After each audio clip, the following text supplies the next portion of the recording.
Hello, Mr. White. Hey, Miss Singleton. How you doing? How you doing? The press conference is about to start. Where are you at?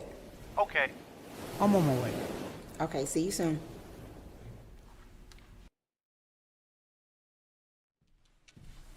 Good morning, everyone, and welcome to today's press conference. Mr. White is en route, and I'll be happy to take any questions that you may have. Madam Secretary, is it true that Mr. White supports DLM? Well, dope lyrics do matter.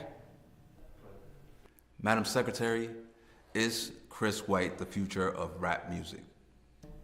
As a matter of fact, here he is right now. Thank you, Madam Secretary. Good evening, everyone. All right, I'd like to welcome you all to my press conference today. Thank you, Madam Secretary, for holding it down.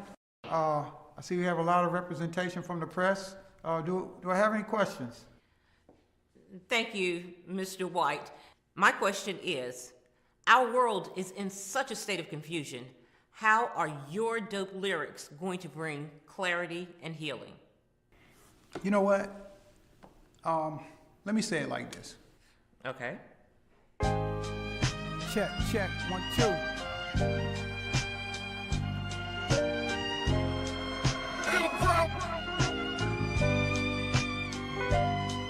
I figured since we live where morals no longer matter, shout out to all the conservatives who voted for the pudding grabber. Rapper to pastor, I don't care if you're fake. You could get this work, I don't discriminate. Pardon moi, but ever since my man died, I realized life is way too short. I don't have time to play. Every time I ever bit my tongue, I felt pain. And they say it's insane to keep doing the same thing. So I'ma let it hang and let the chips fall. Forget y'all feelings when y'all ain't never done nothing to feed my children. Refuse to lift a finger when they see me building. Now they wanna kick their feet up in my man cave. Chillin', leaning all on the sofa with a drink on the coaster, inching closer cause they keep seeing my name on the posters, posting like their own team when they wouldn't even stream and share my music with their friends when I was trying to get exposure, asking, hey, when can I come over, get in the studio? Never, not near it one time. You know where you could go, don't make me say it. I'ma stay saved like K-Joe.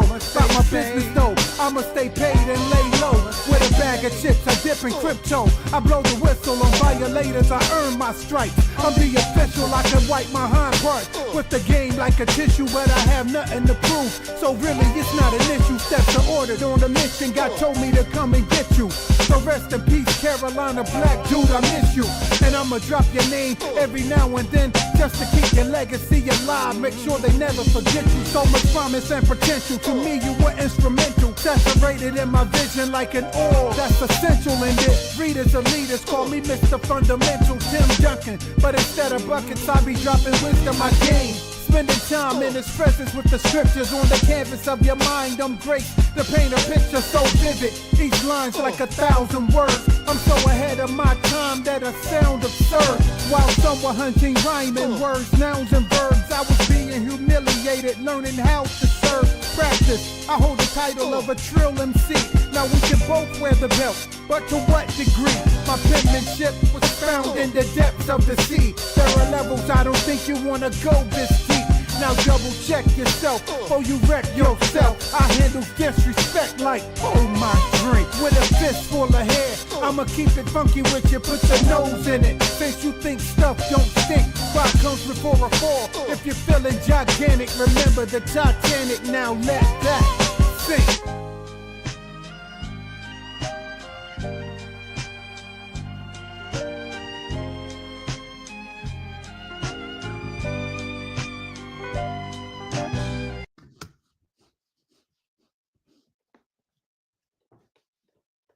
Yes, y'all. And we are back and live. Welcome again. You're tuned in to Introducing with Chris White. And tonight, I'm going to be interviewing a good friend of mine, very special guest. This guy wears many hats. Probably the only person I know that wears more hats than me. And I probably need a hat today because I ain't got my hair cut fresh and I'm woofy and all that stuff. But that's all right. It be like that sometimes. And we're gonna ride with it.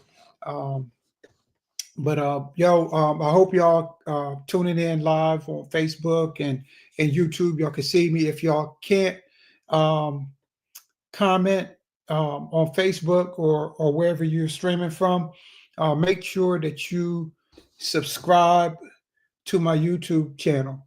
You can either scan the QR code there in the right hand corner with your phone and tap in that way, or you can subscribe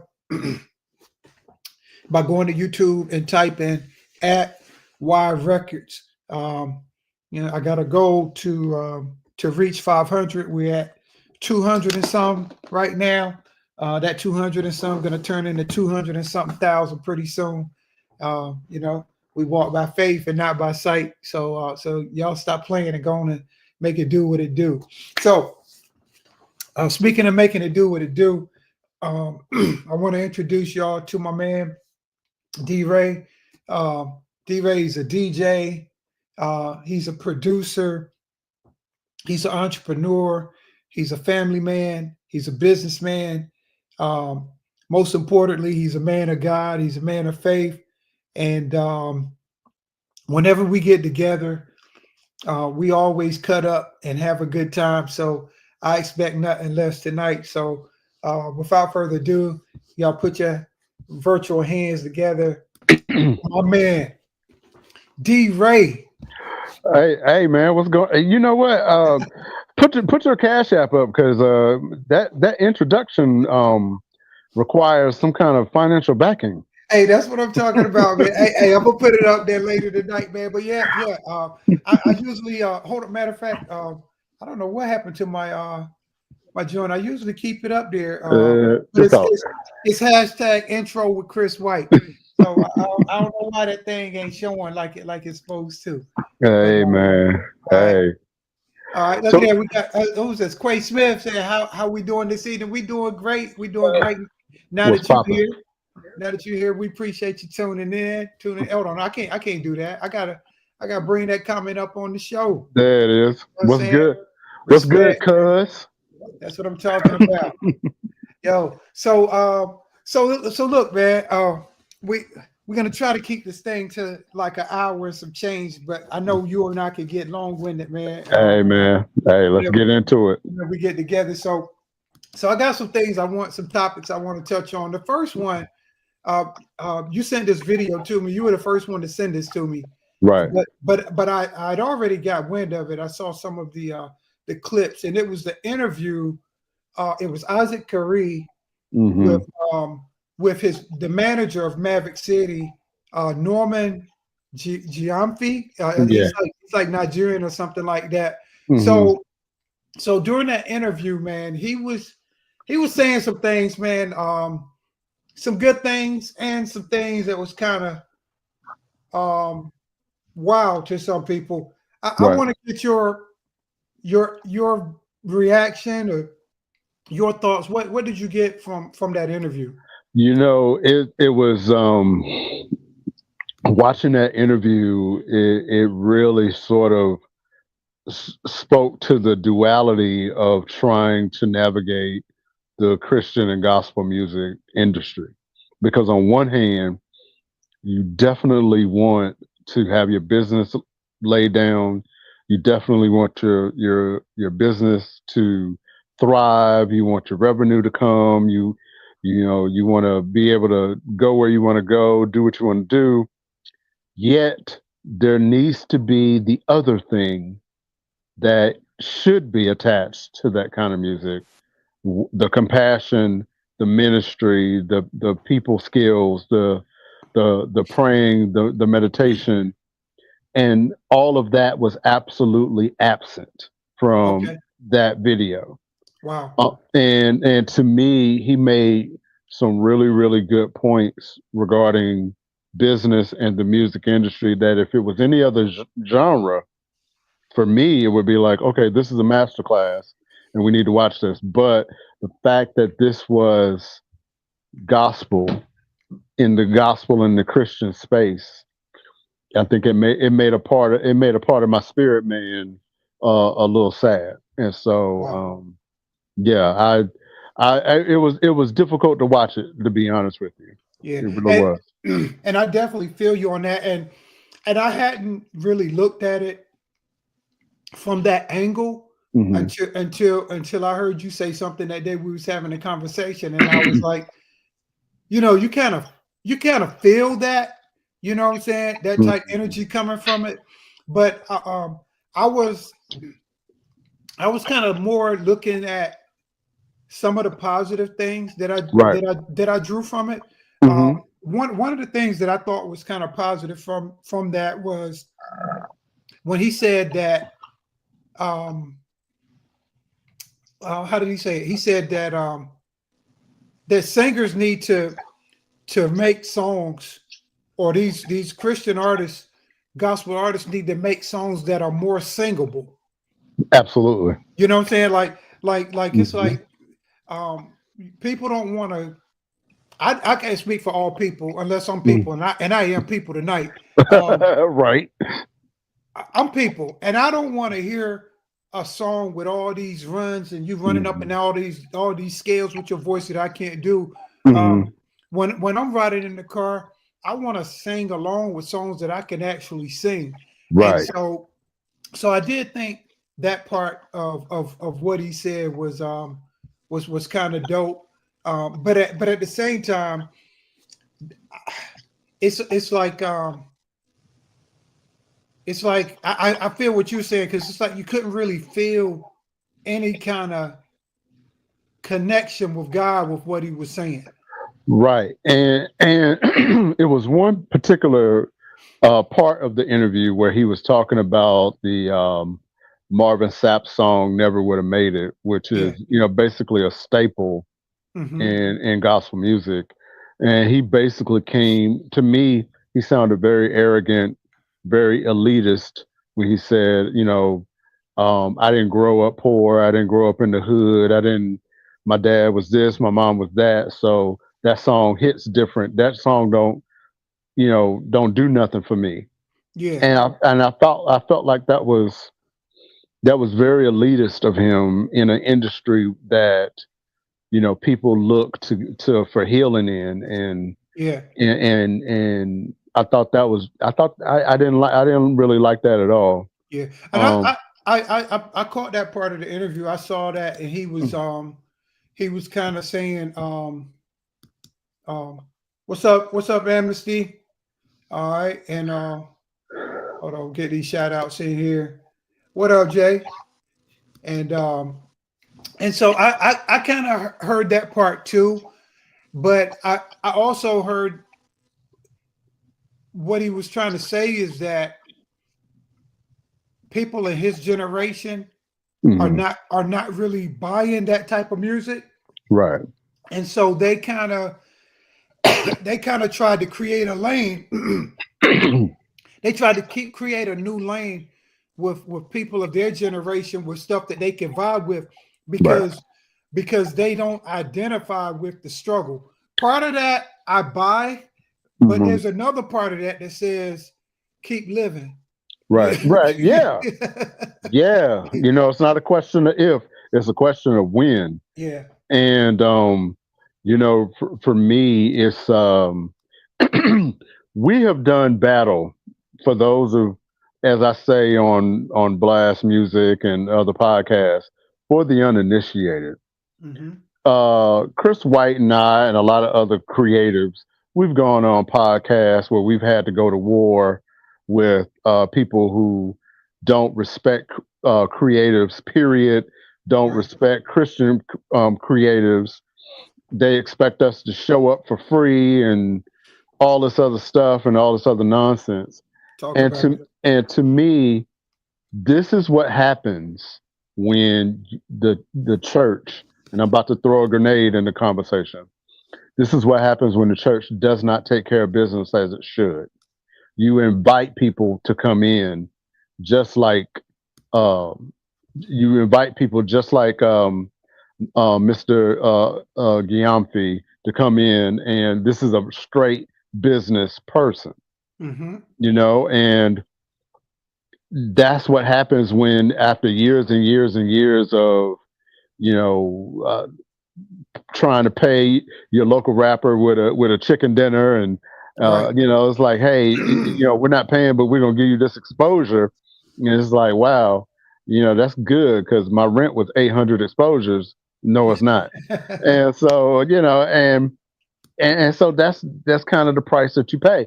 Now you got to deal with a business person that if it don't make dollars and it don't make sense. And for me, one of the saddest realities that I've had to learn in the last 20 years of dealing in this space is really the church and church folks will beg for what they need and buy what they want. Wow. And so we are now in this situation where people are being met with this problem, and it's getting to the point now that they can't hide it anymore.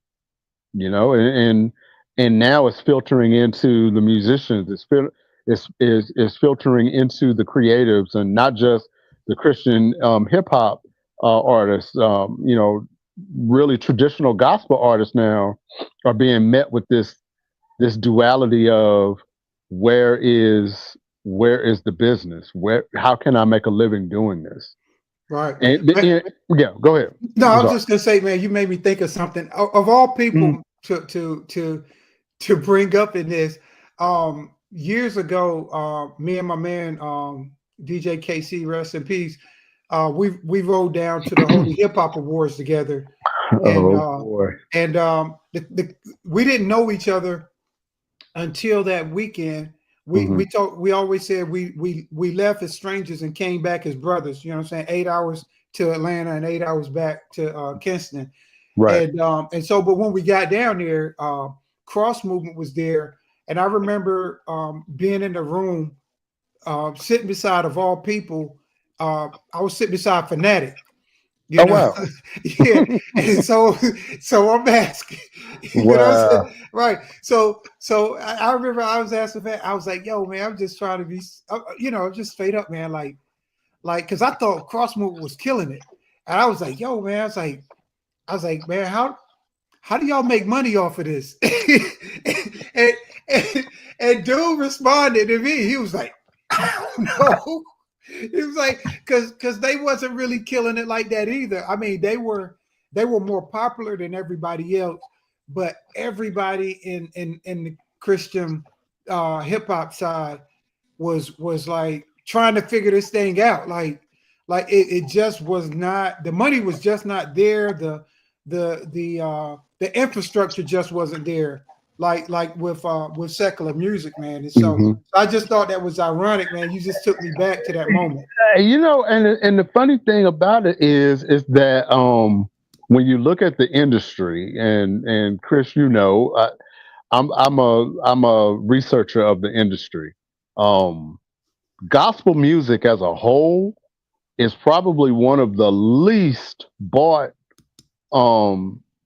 Now, why this dude gonna get on here and talk about Braun like that? I know who that is. Look, don't even worry about it. Don't even worry about it. Everybody online, stretch your hand towards Jay Williams. You know what I'm saying? And pray for this brother, man. Look, man, hey, dude. Look, back to live action. Look, yeah. That's the devil trying to distract us. Yo, but man, he made me lose my train of thought. Yeah. But we was talking about the Brady and the money. Yeah, the money. And so like I've been doing this for so long, but the gospel music industry as a whole, if you look at like popular music or country music or hip hop, you're looking at popular music and hip hop represent maybe 50% of the entire music industry. Country, maybe another 20. Adult contemporary, maybe another 15, 20 or whatever. Gospel music usually is somewhere around 1.4, 1%, sometimes even 0.5%, right? And now I didn't say contemporary Christian, I said gospel, right? And because it's just a different thing. Somehow, Can you explain to the people what the difference is between contemporary Christian and gospel in your words? If we're going to boil it down to the least common denominator, like we would do in math, contemporary Christian is white folks, gospel is black folks. Period. That's just point in period. And we'll get to that, brother. But yeah, and so if you're looking at that, and so there's not a lot of money that gets changed officially from music sales or streaming or whatever. But if you go to these churches and you look at the grounds that some of these churches are built on, you look at these elaborate campuses, you look at where some of these pastors live, and you say, okay, well, the money is somewhere. Yeah. You know what I mean? The money is definitely somewhere. But so like Cross Movement, I actually remember seeing Cross Movement. That would have been back in 2002. Yeah. In Charlotte, North Carolina. It was at a Church of God in Christ church in Charlotte.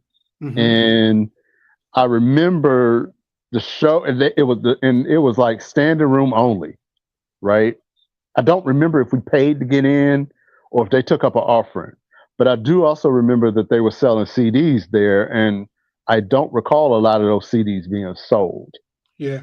You know, and so it is really difficult to make a living doing gospel because most people feel like the gospel should be free. Yeah, man. Man, I remember after doing Christian rap for like 10 years, man, like everything I did for free.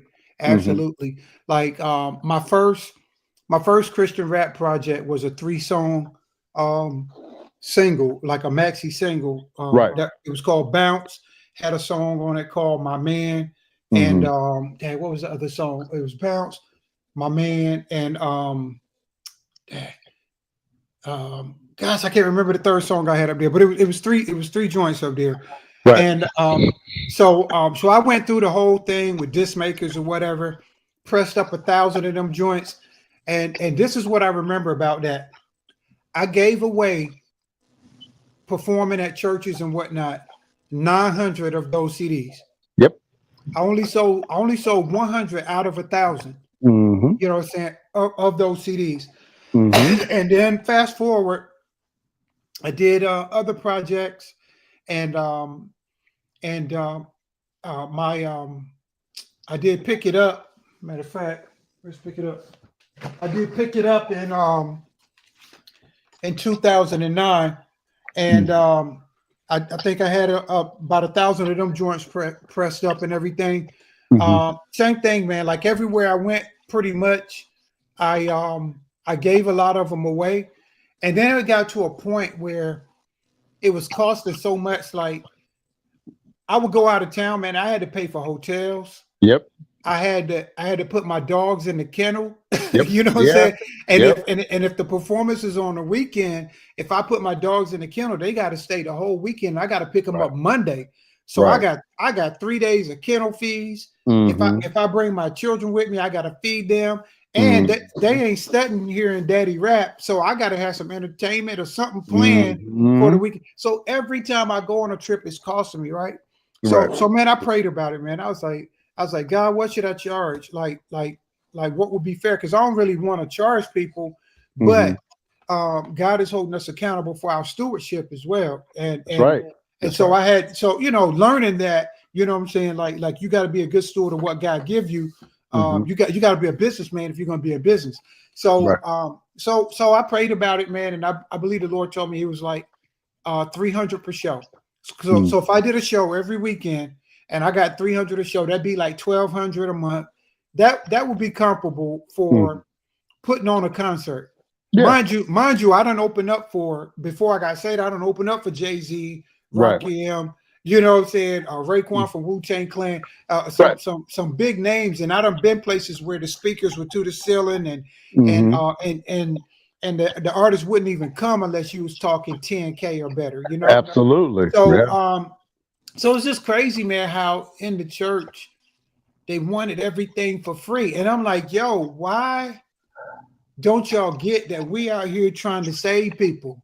We supposed to Right. be on the same mission. But look, I ain't Right. even mean for the conversation to go this No, way, no, man. But no, no. You good. You good. Because we done took it here. but here's the thing though, and you're right. And a lot of times it is the local artists that normally have to figure it out. Yeah. Because I've known churches, and I'm not gonna name anybody, and I'm not gonna name names, Don't be scared. but no, just out of respect. I know, man. I'm Um, messing with yeah, you. yeah.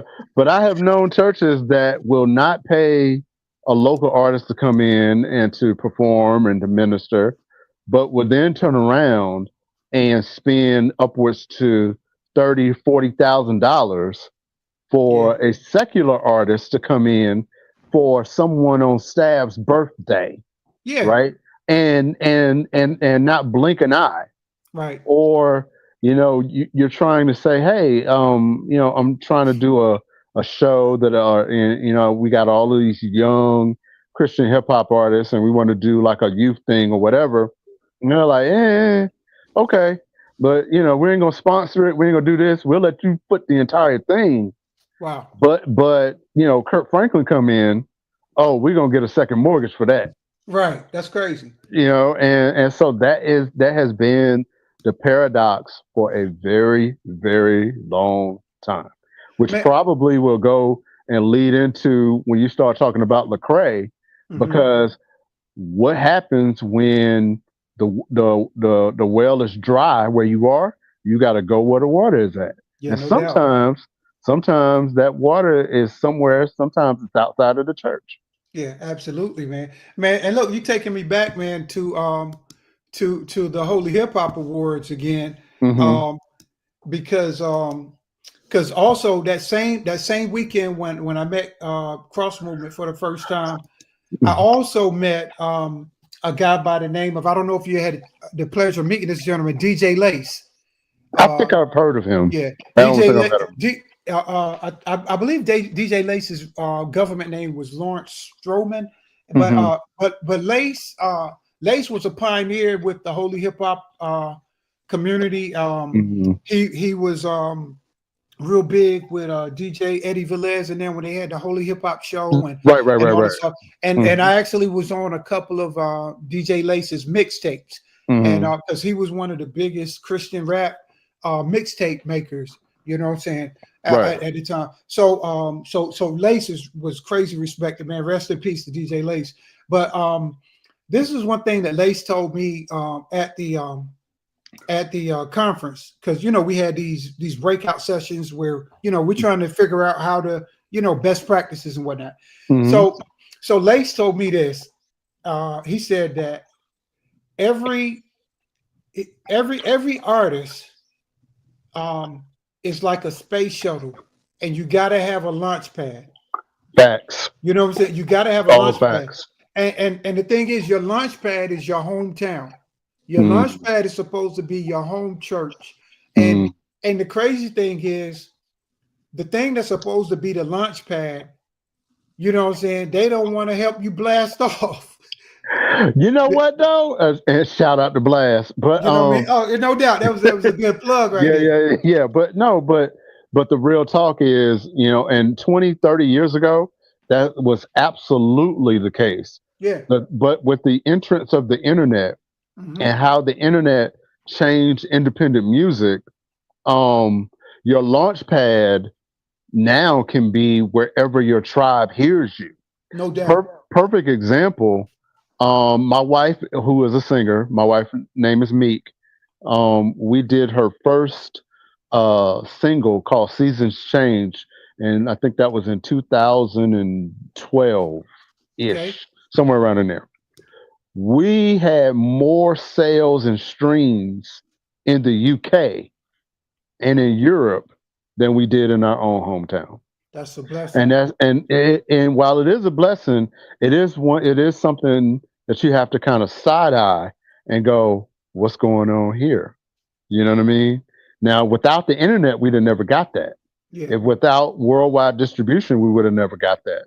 Yeah. And but but he is definitely correct, and you have to have a launch pad. And I'm gonna tell you also, it always takes. If you remember the space shuttle, for you youngins out there that don't remember it, the space shuttle had a giant gas can that was necessary for it to get out of orbit.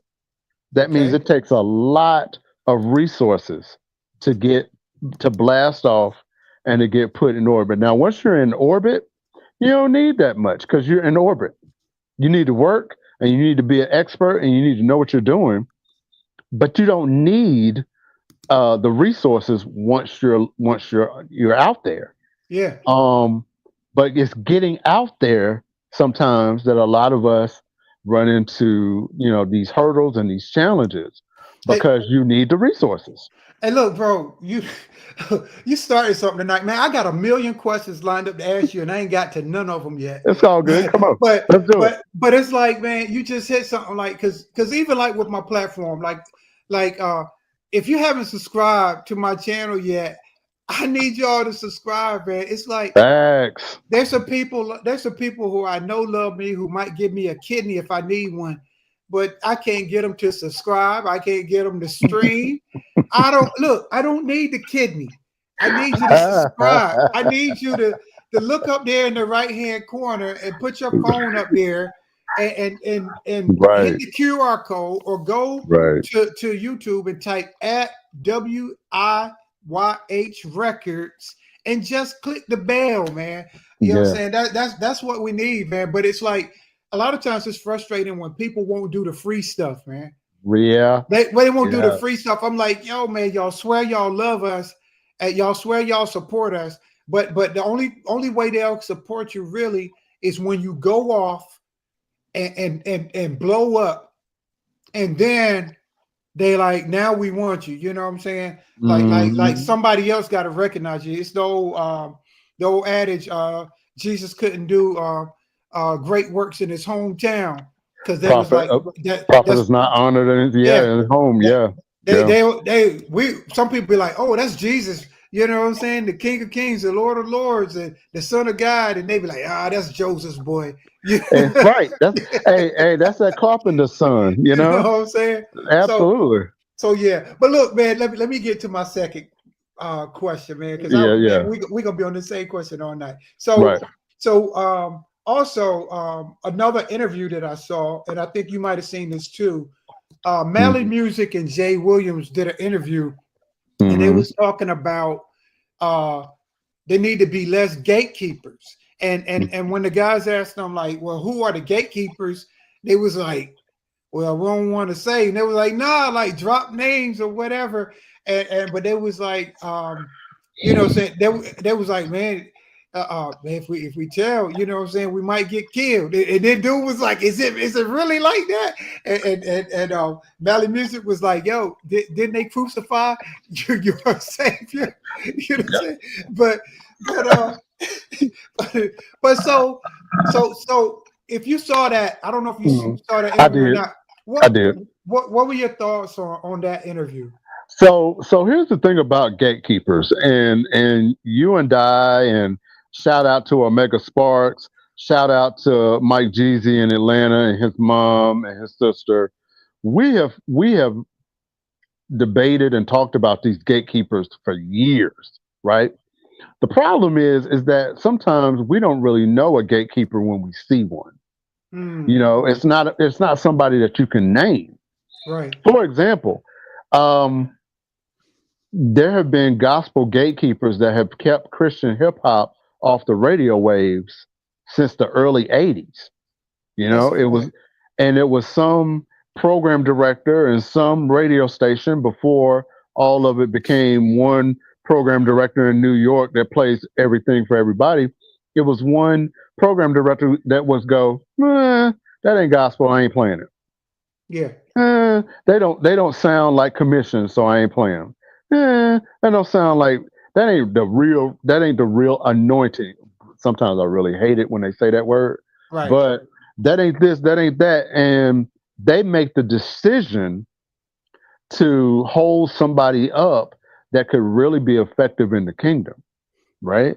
No doubt. that really could draw people away from the things that they're doing and point them towards the light. But you got these people that say, that ain't my mom and them music, so I'm not gonna do it.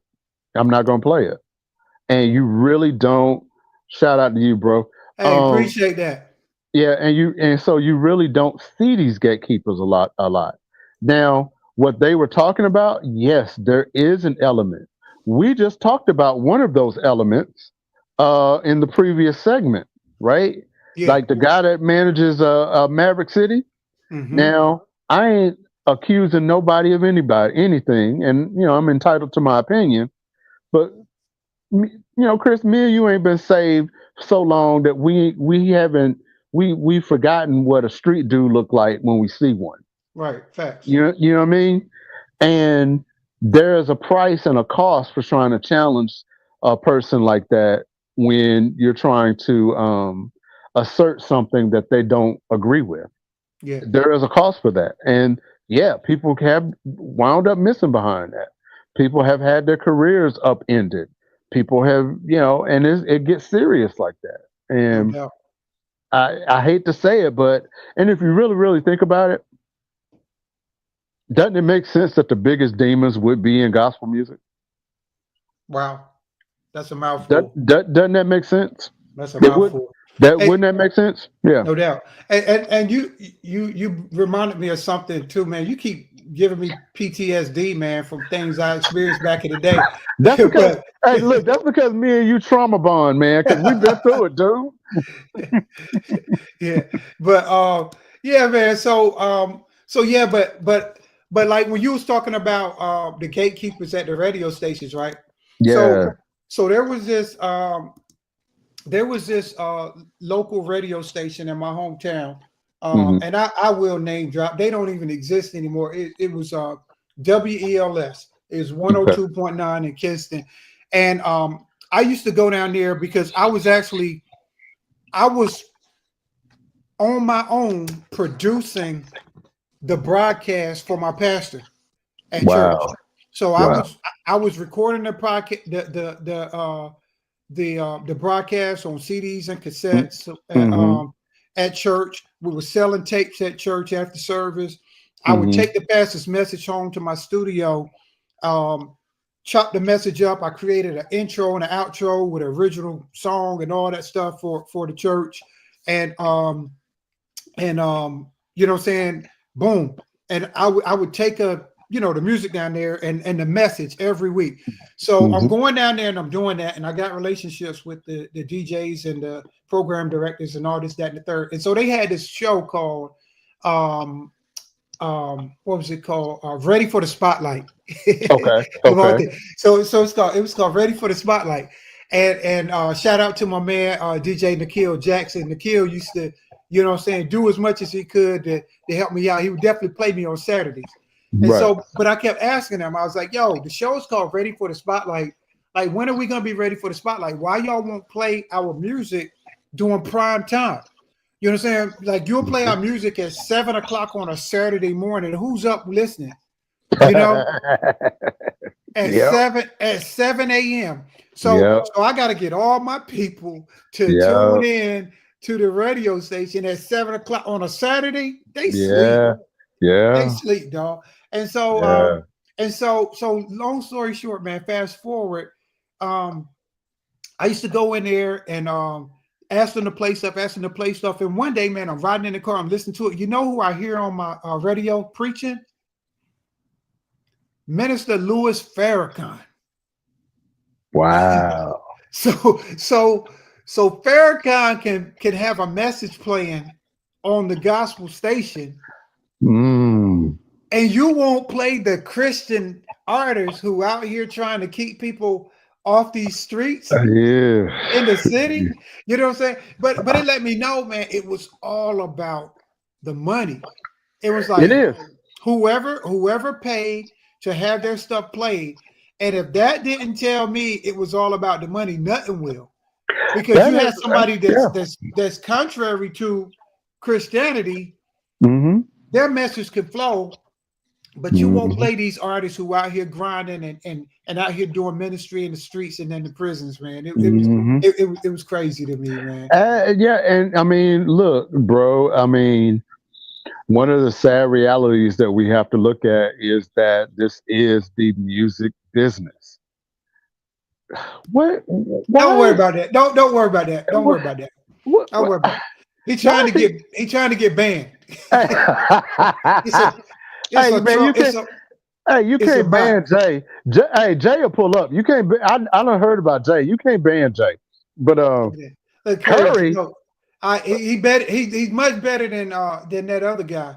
Yeah, Oh my. no doubt. Oh boy. We got a war in the. No KD to go. Hey, look, man, look, y'all What are trying to get y'all us off doing? track. Anyway, no, but I'm gonna pray for all them brothers. for real. But the sad reality is that it is the music business. Mhm. And with the music business, there is the business. No doubt. It just so happens that it is inspirational gospel or Christian, it is still the business. No And doubt. so that boils down to the actual economic golden rule. He who has the goal rules.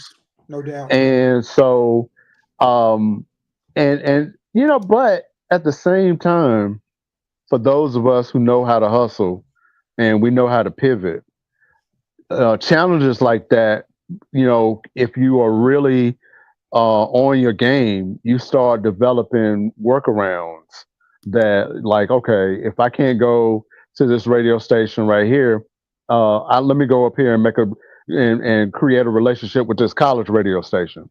No College doubt. college radio played me in the daytime. Matter of fact, the first song that I did with my wife in 2008, 2009 is still in rotation at North Carolina A&T State University. Dope. And so the idea is you have to figure it out. doubt. The problem is though is that with a lot of artists who don't have that whatever it is in you, you let that one challenge discourage you, and then the next thing you know is let me go find something else to do. And man, me and you, the era that we come from, we had to grind, man. Like we had to create press kits and Look, hey, three song demos and and you had to keep the cassette on you at all times all because time. you didn't know, you never knew who you were going to meet. And be ready to perform at the drop of a hat. At the drop of a hat. Let me see what you can do. Let me do. Yeah, absolutely. And had to get out of town. You had to like I had to go to New York and Atlanta and places, bigger cities, because the only thing people was recognizing was New York, Atlanta, and LA. That's Right. And so prior to the internet, but these guys that's got the internet and can't get no motion going, who really like supposed to be about it. I don't get it, man. I don't get it. Like where's that drive, man? Where's that hunger? Because we had to get it out the mud for real. You know what? I tell artists that I consult all the time, this industry is the jungle, and you got to learn how to hunt. You know what I mean? And if you don't know how to hunt, you're not going to eat. I can't work with an artist that's not working as fast as I am or as hard as I am. I can't do it because it's not going to work. Because at that point, I'm not consulting for you. What you really want is a staff, and quite frankly, you can't afford me to be your staff. And so, I don't get it. But this is a new era and a new age. And getting back to radio, you said that radio station is no longer in business. Well, that's probably a reason why. Because if you always are going after the big thing, if you're always going after the controversial subject or whatever, and you're missing the local artist that could possibly save your radio station and save your advertising dollars. I mean, now you got artists that bypass radio altogether. Yeah. You got artists now that, they look at their analytics and they go, I got 20,000 people that follow me and 18,000 of them listen to me on Pandora. Well, then why do I need radio then? Why Yeah. instead of me spending $5,000 on a radio promotion, I could spend $500 on a boosted post on social media and reach more people that's going to listen to me on Pandora. Yeah, You man. know? And it took me a minute, like to like I'm aware, like I'm technically sound and all that stuff, Hmm. but by the time the internet and people started popping online, Hmm. bro, I was about burnt out, or like not burnt out, but I was like to a point to where I had grown way past trying to be performing all the time. Yeah. Like Yeah. like I'm a family man. You know what I'm saying? Hmm. Excuse me. But Good. but it's like when we were younger and we was grinding like that, if we had the internet, it would have been something, because me being from Kinston, man, there was only 25 excuse me. There was only 25,000 people in the city. Right. I go to New York on the summer, I got 100,000 people on my block, Right. but Right. but with the internet, it's like it's wide open, man. That's It's fact. it's wide open, man, and people, artists that's trying to be about it. Hmm. You know what I'm saying? Y'all got to get it, man, because Hmm. they're gonna come a time, because technology and stuff change so fast, to where the internet is gonna be outdated. Yeah. Like it's gonna be some new thing to where you used to could get money here, but you can't get it. You gotta move with the cloud and know how to get it when you can get it. I just saw an innovation that I think is going to be revolutionary if it can really catch on. And it's being introduced by Chance the Rapper, that Okay. he has a CD that he's selling. But the CD is special in that when you take your phone and you tap the CD, it streams on your phone. Wow. And so now here it is now. You have a amen. Now you have a tangible item that you can sell to people and still get the streaming dollars as well, because it's going to stream. So it's innovations like that okay, well, where's radio? Radio might not be in it, you know? Mhm. And like you said, this ability, you have to have the ability to pivot. And there have been time and time again of stories of companies and entities that are no longer around because they did not pivot. No You doubt, know, man. You gotta Mm. move with the cloud, man, for real. you got to go with it. You got to go where the water's at. All right. So I can get these questions in. I'm gonna move on to It's the cool. next thing on my list. Cool. We talked about Mally Music and Jay Williams and the Mhm. Gatekeepers. The next Mhm. thing I want to ask you about is I saw this video with Lecrae. Lecrae was responding to the backlash after announcing a collab with T.I. and Killer Mike on his new album. Mhm. Did you happen to catch that clip? Yeah, I did. Okay, what are your thoughts? So there's a little bit of backstory with this because believe it or not, all of these topics are really related, and it boils down to gatekeeping and not allowing new art to flourish. Right? Think Mhm. about how Lecrae got on. Right? Lecrae never got any black radio play. Yeah, no doubt. Ever. Right? When did you first hear about Lecrae? He was featured on DC Talk. DC doubt. Talk is CCM. It's Contemporary Christian, No doubt. right? And so to the idea of Lecrae having to answer to black audiences is kind of ludicrous in and of itself, That's right? a fact. That's number one.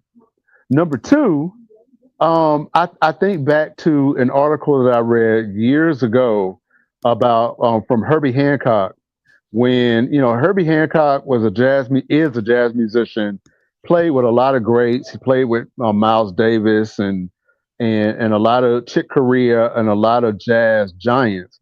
But traditionally, jazz did not sell enough to make a dent. That meant that you always had to be on the road. It wasn't until Herbie Hancock did Rocket, which was a hip hop influenced instrumental in the early 80s. Okay. That was his first platinum record. Wow. That was his first #1 record, right? I He did not made, know that. yeah, he made more money on Rocket than he did almost his entire jazz career, right? And there's this whole thing of, well, did you sell out? I ain't had no choice but to sell out because I didn't want my lights to get cut off. So going back to this particular situation, if we don't have the revenue to support people's career, if we don't have the following, why wouldn't we go and find someone to collab with to expand an audience? Because once again, this is business, right? And I'm gonna say something probably a little controversial. For years and years and years, the gospel industry has tried to take music from hip hop, from R&B, from jazz, for whatever, to modernize their music. It should not be a surprise when now artists like T.I., artists like Killer Mike, artists like Glorilla, artists like Snoop and Kanye are snatching these gospel things back to make hip hop. You know what I mean? It should not be a surprise. And so this whole backlash with Lecrae, and Lecrae gets a bad rap a lot of times, in my opinion, because he's the poster child. He is that one dude. And you and I could sit up here and name probably 15, 20 different Christian hip hop artists that we love and that are effective in the kingdom and that dude. But Lecrae is that dude that everybody just kind of knows. Yeah. And so he's now the dude that everybody blames. And the thing is, everybody knows him because, like you said, he took advantage of, and not taking anything away from Lecrae. Right. You know what I'm saying? I respect, his body of work and you know what I'm saying, what he's done. But at the end of the day, I know history. Right. And when I was a kid, I went with a youth group to this thing in West Virginia called, what was it called? It was like a camp. It was like a Christian camp thing that we went to. Gosh, what was it called? I can't remember the name of it, but when we got to the event, it was like there was an outside amphitheater, and on the campsite, all of the different places on the site were named after books of the Bible. Okay. Like you had Genesis camp and you had Revelations camp and so on and so forth. So while we were out here, they had these big concerts. BB and CC Winans was there. Oliver North was a keynote speaker. They had gosh, what's that guy? Carmen was there. Oh boy, now you're talking about some money. Yeah. You're talking about some money. Okay. Yeah. Carmen was there. I think Michael W. Smith was there. And guess who was performing rapping? Decent Christian Talk. Decent Talk. So when I was a kid, I seen DC Talk, and I knew they were on that platform there. So DC Talk already had this platform with this large base of conservative Christians who had big churches and mega money and mega platforms. So when Lecrae came on, it wasn't that his stuff was so dope. It was that he plugged into someone who had a platform who could get him in front of stadiums. Absolutely. Full of people. And so there's a difference in, you know what I'm saying? We got to know the difference in skill level when it comes to hip hop. There's a difference in talent and giftedness. And then there's a business side to where a lot of times when an artist has the machine behind them, they'll try to downplay someone who don't have that. Right. I'd never try to compare a industry plant like a Drake to a black to a Black Thought. Right, absolutely. You know what I mean? Like it's Black Thought is in a whole nother stratosphere. Right.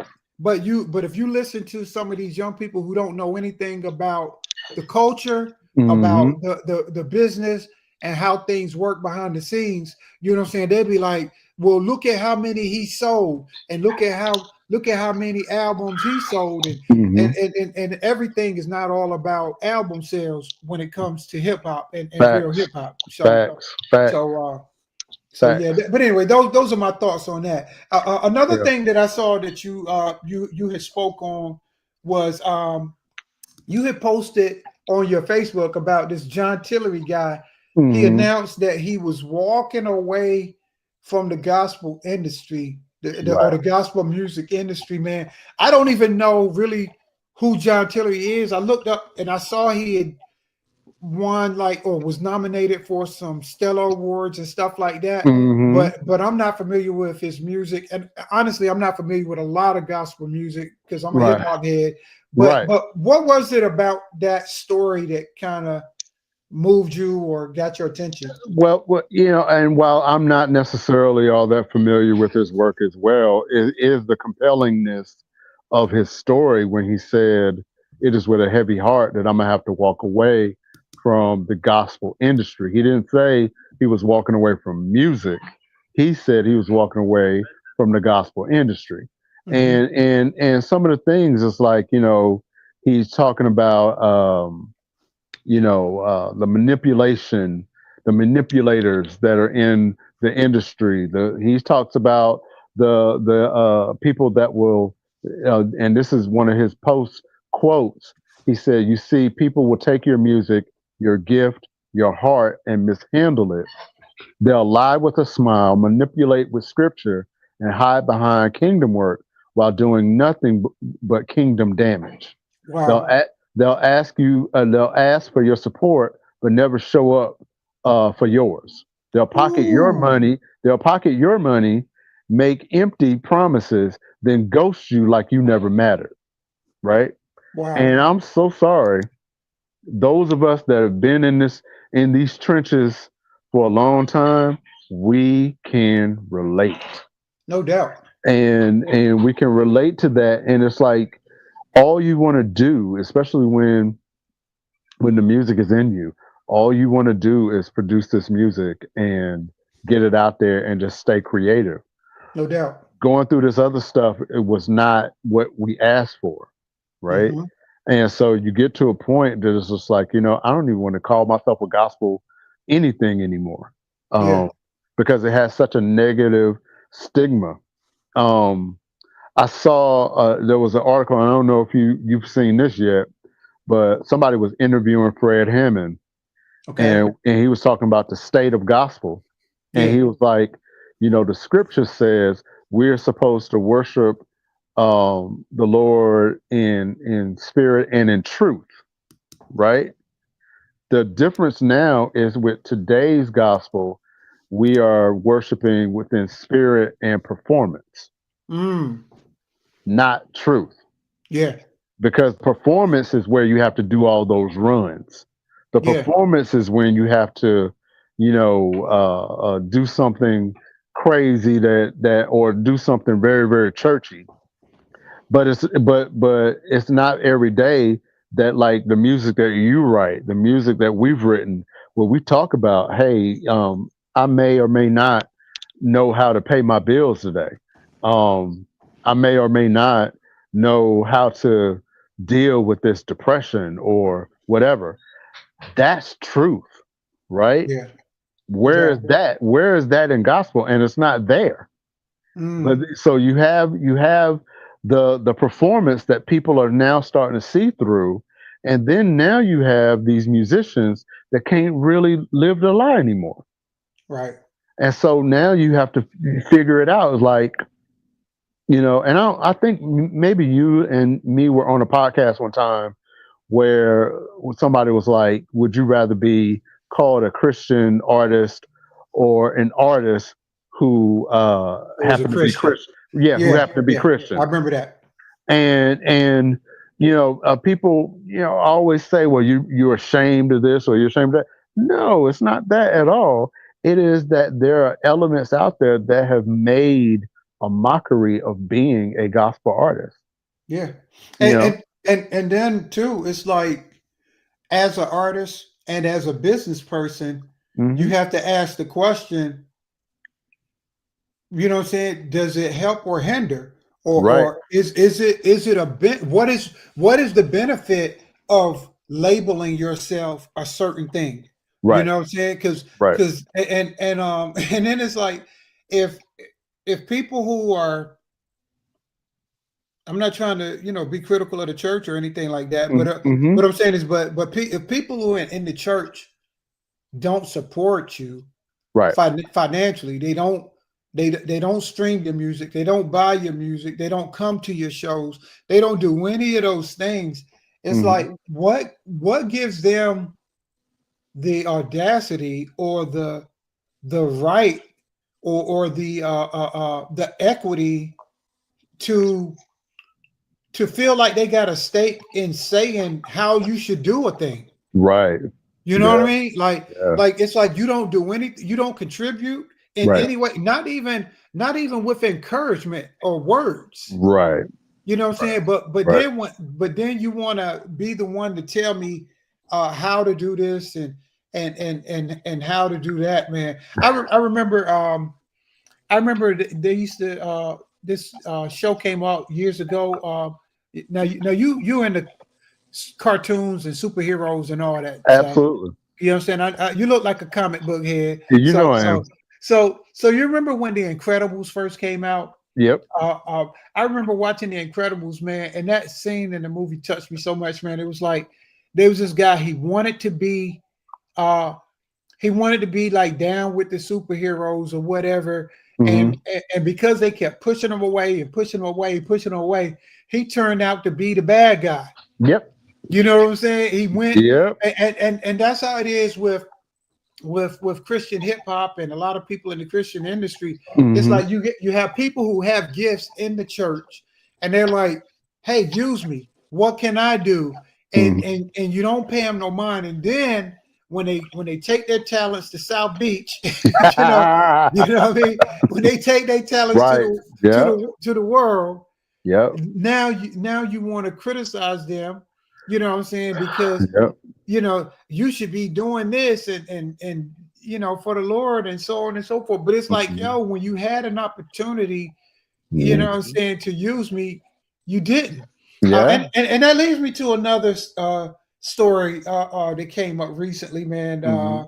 This right here, I don't know if you caught this. Old girl made a video, Leandra Johnson. Oh Lord. I was gonna pull the video up, but she was cussing so hard in the video, I couldn't really do it. But Leandra Johnson, I don't even know where this came from. Maybe you know more about the backstory. I don't. But she was like, she said F-bomb the church and F-bomb Christianity. Yeah. Now, first of all, anyways, I got my thoughts, man. What? Okay, so here's my thoughts on Miss Johnson. Clearly, she has a problem, right? Like, we have to establish that whether it is mental, spiritual, emotional, she needs help in that area. Yeah. Also, when you mix that with popularity and fame, right? That is also a recipe for destruction, because people are not rushing to help her. People are not rushing to see if she needs anything. People are rushing to see the train wreck. Yeah. And that's tragic, right?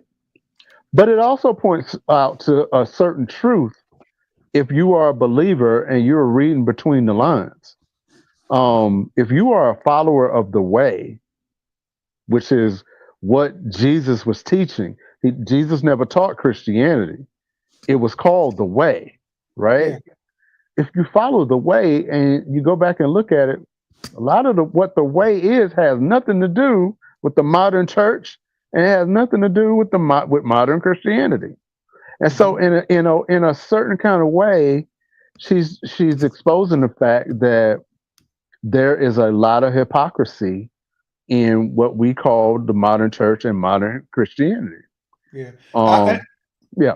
Yeah, and I get that, and because I'm always trying to I don't want to say I'm giving people the benefit of the doubt, Mhm. but I'm always trying to find the good in people, Right. and I'm always trying to there's a saying, hurting people hurt people. Facts. I'm trying to look beyond people's hurt and Mhm. see their need Right. and see if what I'm saying, like what does God want me to do, or how does God want me to address this situation, or I'm not that one who's quick to throw somebody away because they say Right. something that's kind of far left or far right. Right. I'm like, man, like, I'm trying to hear your heart. Right. And where is that coming from? So even with that, man, it's like, like Leandra, come on now, like the church is the bride of Christ. You gotta, Right. and it shows the immaturity in her, for one, Right. and it also shows how I believe she's burnt out and she's been used and abused by the church. Yeah. And even though she probably could have expressed herself in a much better way, Right. the church still has to reckon with, what I'm saying, what she's saying and what she's dealing with. Mm-hmm. Because that doesn't just come from nothing. No. You know what I'm saying? Somebody, No. somebody somewhere offended her in some way, and that don't justify what she said. Right. But at the same time, sometimes we can look at the person who's hurting and how they lash out, but we're not dealing with the root of the problem, which caused that hurt. It's funny you said that, because I just had this thought that popped up in my head. If somebody else had showed up to talk to the woman at the well instead of Jesus, do you think she'd have been cussing out somebody too? Right. If somebody else had showed up with with the woman with the issue of blood and all of these other things, if somebody else showed up instead of Jesus, they probably would say F this and F that too. They might have not have said it like that, Yeah. but in some aspects, I think she needs more compassion and more empathy, because you're right, that comes from somewhere. That's just not all just her. I mean, it is a little bit immature, don't get me wrong, I agree with that, but that comes from something else. And we both know this business. We know that there is a price that gets paid when you buck the system. Yeah. When you try to expose things in the industry. This is the reason why Mally and Jay and all those people didn't want to name the gatekeepers. Look at Leandra. That might be a product of what happens. When You know what I name the mean? gatekeepers. When you name the gatekeepers, right? Because remember, a few years ago, she went after one of the Winans, and had like a really public spat. And she had some beef. I think it was the Essence Music Festival that she, so she's really gone to war with people in the industry a long time, and you can get some real PTSD with that. Yeah. And I think that's kind of where this came from. She was supposed to perform at some festival, and they took her name off of the thing. Right. But they took her name off of the thing because of what she said. Right. And and in that case they should, because you're not being a good representative. Right. And I even think that's love, because whom the Lord loves, he corrects. You know what I'm saying? If you really love her as a sister in Christ, when she need to be sat down, you'll sit her down and be like, hey, Since we need to talk about some things, there's some things you need to correct. I don't care how good you can sing. I don't care how much money we're gonna make from you singing this week. I'm concerned about your soul, and I think that's really, you know what I'm saying, what needs to happen with her, man. Prayers to go out to her, but at the same time, she can't keep doing this over and over and over. But think about this though, man. Why does she keep doing it over and over and over? Because there is no correction. There is this thing where all she got to do is come out with another album, and it would seem like everything is forgiven, and that is a problem. That is always a problem. Man, You know? I had never even paid attention to her like that until we were on Critical Dialogue and we did that show and we was talking about when she was she was intoxicated and whatnot, Right. and went live. But after that, man, I went and listened to some of her music and I'm like, oh my God, this lady can sing. I ain't say she can sing. She can sing with an A, S-A-N-G. She can sing. Man. She is the embodiment of gifts and callings are without repentance. No doubt, man. Yeah, no doubt. And you said something earlier. You was talking about the way, and that's a perfect segue for what we're about to talk about next. Let's go. What I'm about to talk about, man, is the One Way app. All right, so I'm gonna share my screen. My homeboy, Brashawn Thompson, has a new app. Y'all need to check it out.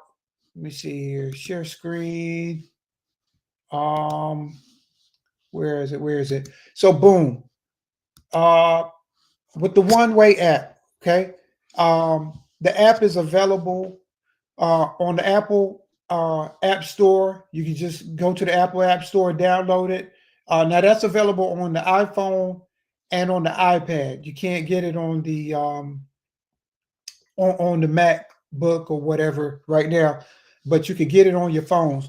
If you're back in time and you still use an Android, you can get it on Google Play or you can get it on the Amazon App Store. Couple of things I want to share with you about the app.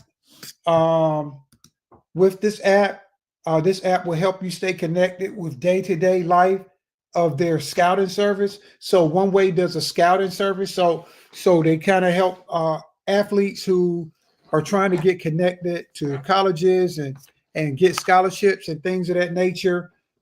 They provide a scouting service. So if you're trying to be discovered, trying to be seen, the One Way team can help you as an athlete. Get some exposure, not like that music exposure, but some exposure that can really help you out. Also with the One Way app, you can watch and listen to past player development sessions. I went to the app earlier today and was watching some of the videos. And so there are like trainings. So if you're a basketball player and you're trying to develop your game, maybe you couldn't or can't afford to take lessons right now.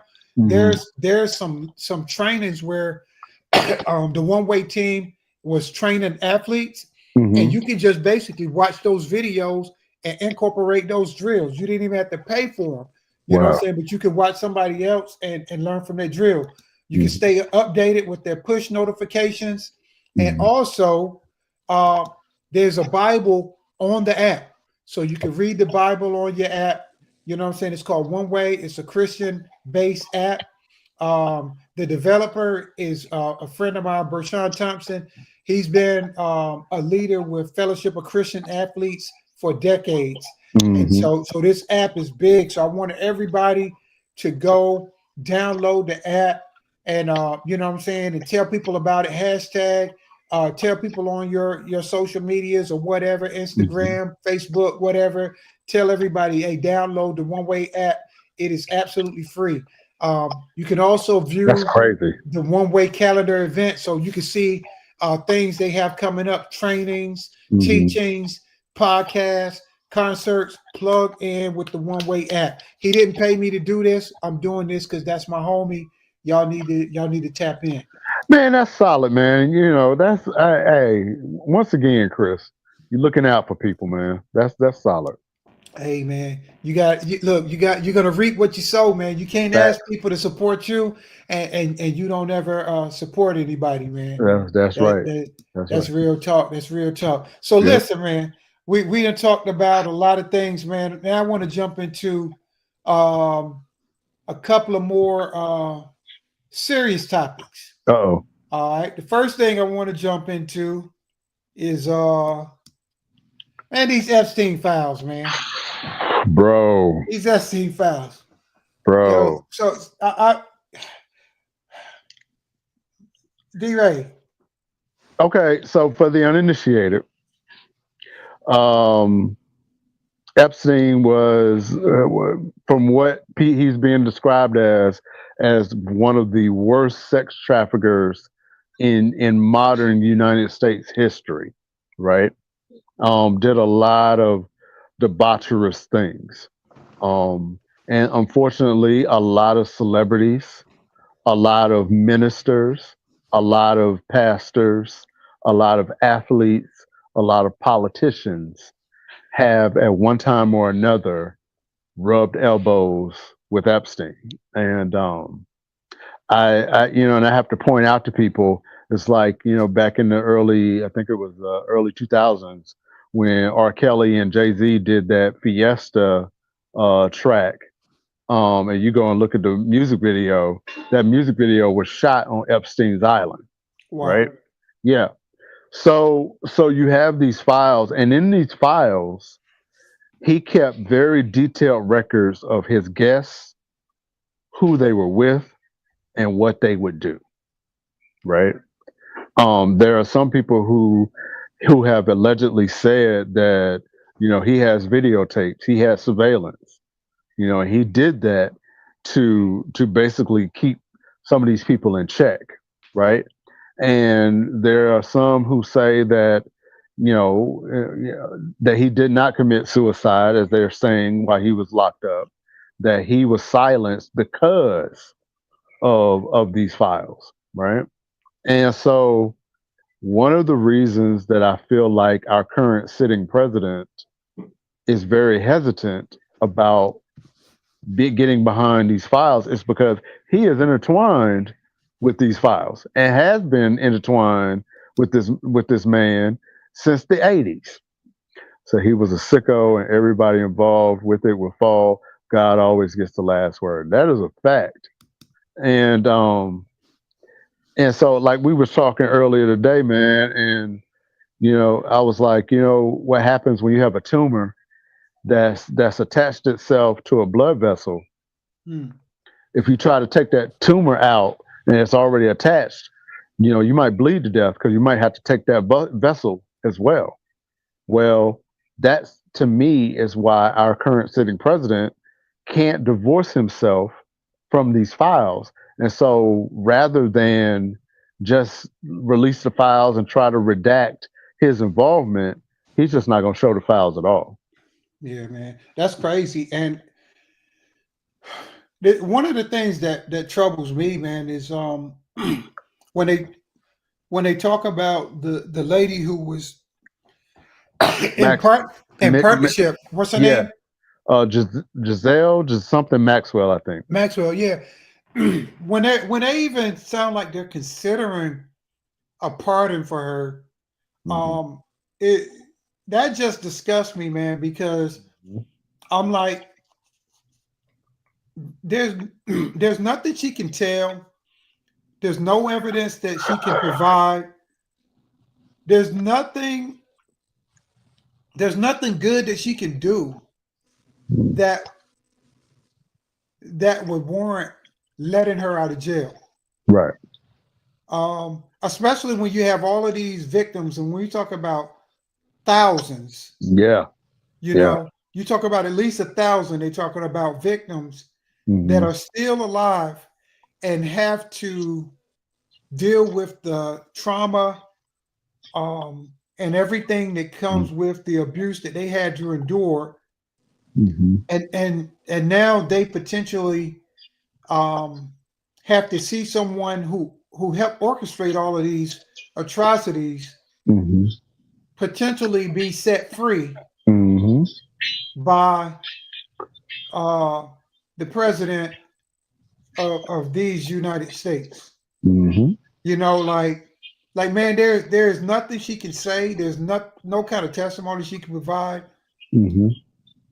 Nothing that should be, you know, that should give anybody pause or there be any consideration of her being set free.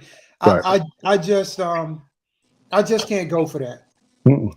You know, so And I think because the principal person that would have all the information is no longer with us, right? right. And so she was second in command. Hmm. So naturally, she probably is in a position that she can make a deal because of what she knows. Yeah. And while, but I also agree with your point. There is no justice in that. There is no justice in letting someone who may have sex trafficked kids and flew them out of the country for debauchery purposes and whatever. There's no justice in letting her out. No You doubt. know, and And so yeah. yeah, speaking of pardons, man, Sean Diddy Combs' attorney is saying they reached out to Donald Trump regarding a presidential pardon. That Yep. that was earlier today. I saw that today. Yeah. I seen that. What are your thoughts on Diddy and his team asking for a pardon? So our sitting president is actually engaging in open corruption in everybody's face, right? And this is how it works. Just like it worked for Todd and Julie Chrisley of the reality show. This is how they got out. Somebody went and bought one of his digital bitcoins and paid millions for it. And once they contribute, he gives a pardon, right? So that has nothing to do with good behavior. It has nothing to do with the pursuit of justice. It is who can pay our president enough money that he will put his pen to this pardon. And to me, that is a mockery of the system. That is a mockery of the office. And, but it's not surprising. It's Yeah. really not surprising, Yeah, I agree, man. And another problem that I have with these pardons, man, is the when he's giving out these pardons, man, it's like you're pardoning the worst of us. Yep. Like, Yep. like, what do we need NBA YoungBoy out here for? That part. You know what I'm saying? Like Boosie. What good is he doing in the community? Lil Wayne, you know what I'm saying, inspiring our generation to become lean addicts. Like everybody who is getting a pardon. Even I remember Mike Tyson was talking about he was going to vote for the orange one because he was like, he's cool. He got a lot of my friends out of jail. And did. Yeah, but who cares? If your friends are criminals, they need to be in jail. And that don't make me feel like he's cool with the black, brown, and beige folk because Right. you letting these criminals loose. Like they Right. don't represent me. Right.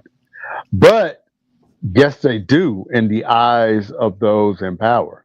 They feel like that these are the best of us because they have money and influence and they have legions of followers. And yes, special emphasis on legion if you're catching that.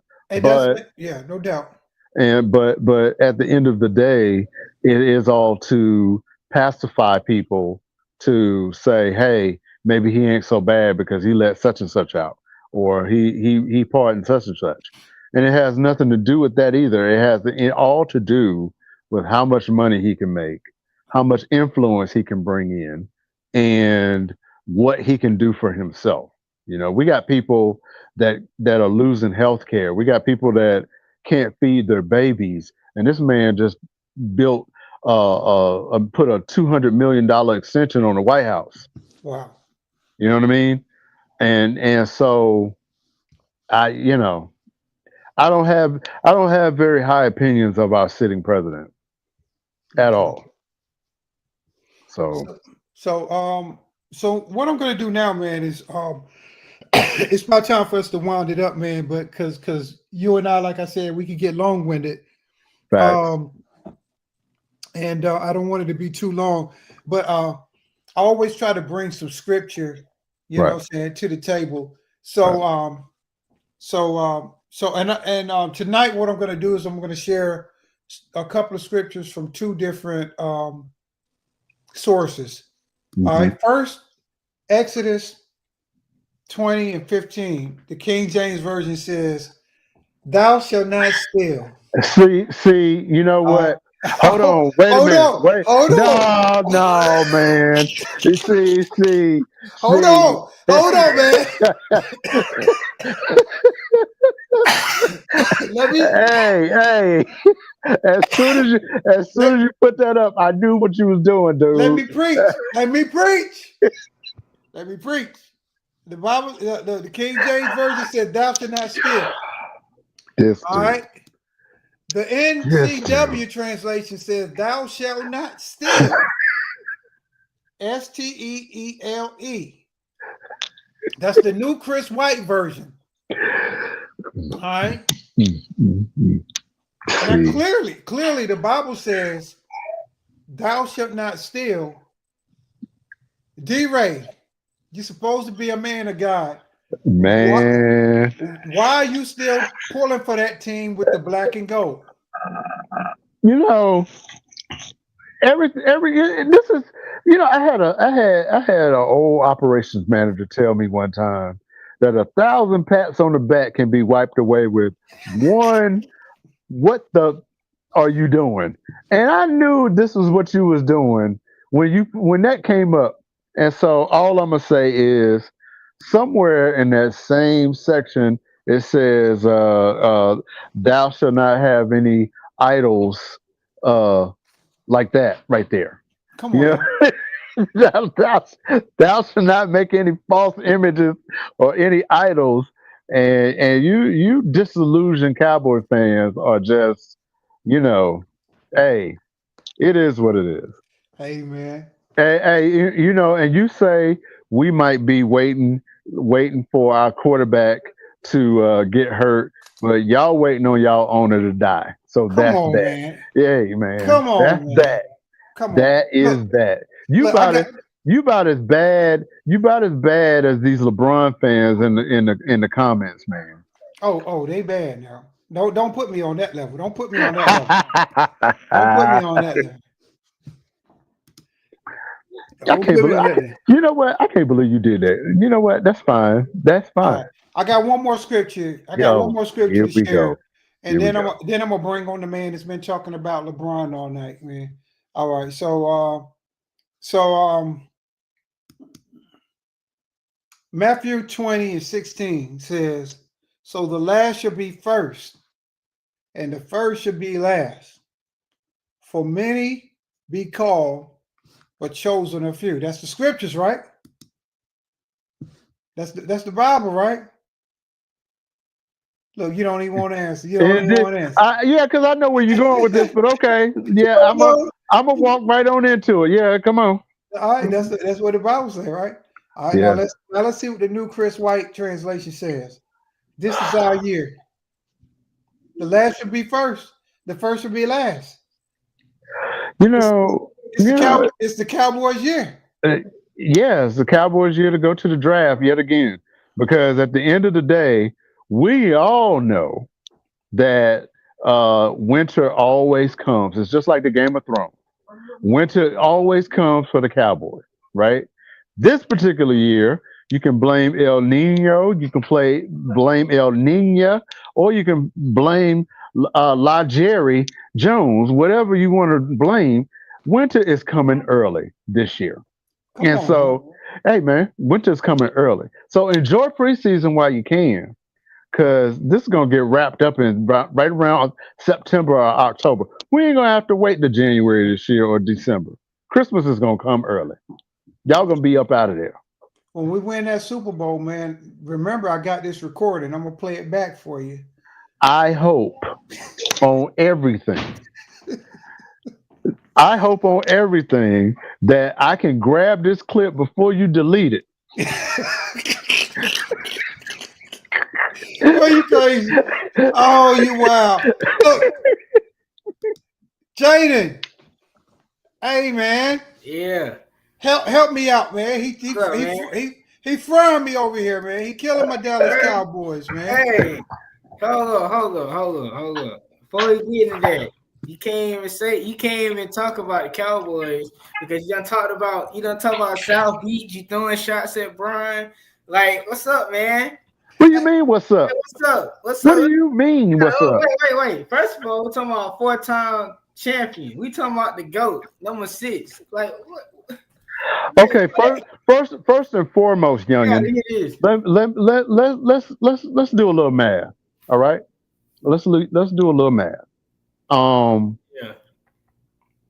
If I'm 6-0 in the finals, Had a yawn on that. how many percent is that? 100%? Is that 100%? If I'm 6-0 and I've never been defeated in the finals, that's 100%. Yeah, And He preaching good now. I'm pretty sure that whatever public school you attended, right. 100% is an A+. Yeah, the GOAT. Now, how many times has LeBron been to the finals, and how many times has he lost? Brian been in the finals 10 times. Okay, he lost. And so wait. So let's do a simple math. He been to the finals 10 times. He done lost 6 of them. Now where I'm from, that's an F.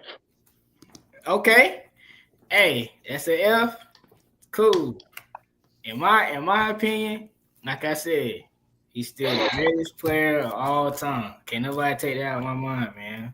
Brian the GOAT. I'm cool with that, and it's just because you ain't lived long enough, and you just don't know no better. And there's room on planet Earth for you too, sir. Nah. See, you know how I'm gonna say it like this. You know how us Cowboy fans can be delusional.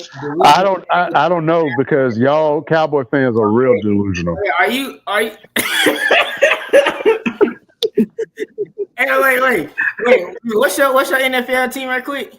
I am the 6-time Super Bowl champion Pittsburgh Steelers fan. We are the team that y'all want to be when y'all grow up. That's what I am. Steelers fan. That's exactly what I am. You're a Pittsburgh Steelers fan. I am indeed. Hey, I can't say nothing because they got 6 of them things and we still stuck on 5. So I can't say nothing. Wait. When the last time they won a champion? 2017. So you want to talk about that now? I'm glad you brought that up, Jaden. Hey, Jaden, talk. Because hold on. Wait. Didn't you say let me cook? Let me preach. Let me cook. Because he brought it up. 2007, I think is when we. But the last time. Let's go over the last time the Dallas Cowboys Can we talk won the about? Super Bowl. Can we talk about basketball? Hey, hold. The last time the Dallas Cowboys won the Super Bowl, number one, we had big booty TVs. This was before flat screen. America Online was still sending out the disc because we had dial-up. We didn't have high-speed internet. We had dial-up. We didn't have HD. We didn't have 1080. We had just regular standard color, and more importantly, there was a 1 and a 9 the last time y'all won a Super Bowl. Please don't say that. Please don't bring that back up. Hey, Jaden. Look, I brought you on at the end, and you got me up here getting cooked. I'm sorry. What's your take? Wait. No, I had to What's get you. wrong with you? No, man. Wait. No, you talk about your You know how you talk about your donkey LeBron. I mean your goat. Oh, No, wait. I'm talking about Brian because you ain't in your top 10. Man, I ain't talking about that. You ain't put him in your top 10. You gonna say, I got Kareem, I got Magic. He skipped Bron. He said, I got Kobe. Hold on. Don't be. Look, I can tell people. Listen. I can tell people my own top 5. Here go my NBA top 5. We're gonna do a show. let's hear it. Let's hear it because I got mine. Yeah, go ahead. Here's my top 5. All right, number 1. I know me and D-Ray agree. All right. Number 1 is the real GOAT, the one and only MJ. Facts. Okay. Number 2. MJ 2.0. Hold on. Kobe Bryant. Okay. Did this youngin just yawn? Okay, keep going, Chris. I'm sorry. Number 3. Mm-hmm. My number 3. Kareem Abdul-Jabbar. I don't see no problems. My number 4. Greatest all time. Magic Johnson. Okay. My number 5. Greatest NBA player of all time. Mm-hmm. Steph Curry. Oh Lord! Oh my God! Hold on. I don't see any problems with this list now. I probably would change a couple things because MJ is a GOAT. I would put Magic Johnson as my number 2. I would put Kareem as my number 3. I would also put let me think. I would put Shaq as my number 4, and I probably would put Steph as my number 5. Seeing as how here is the thing, and Mr. Jaden, I want you to really pray and meditate on this tonight because we're trying to impart wisdom on your young mind, right? It can't get to him because them dreadlocks in the way. But anyway, here's the thing. You know, everybody that we named, whether it was Chris's list or my list, everybody that we named were killers, were absolute murderers, absolute killers. They would run over their own mamas to win a game. LeBron just ain't got that. LeBron don't have it. He ain't never had it, and he ain't never gonna get it. I gotta give you my list. I gotta give you my list then. I really don't think your list matters. No. But for the sake of the show, I guess we'll have to listen to this mockery. Go ahead, Jaden. Make it quick, young man. I'm gonna make it quick. It's 5 players. Hold up though. Let me cook. I always give respect to MJ. I put MJ, Bron, Kobe. I don't put Curry in there.